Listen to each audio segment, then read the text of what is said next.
नमस्कार मित्रांनो, मी आहे प्रवीण राठोड. तुम्ही पाहता आमचं YouTube channel tech Marathi expert.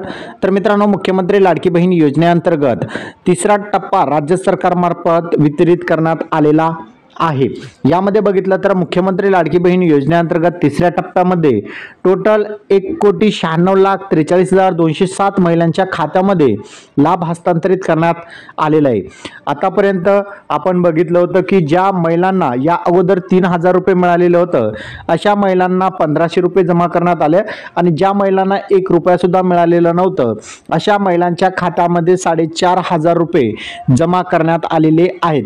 तुमच्या बँक खात्यामध्ये पैसे जमा झाले का, नक्की कमेंटमध्ये सांगायचं विसरू नका.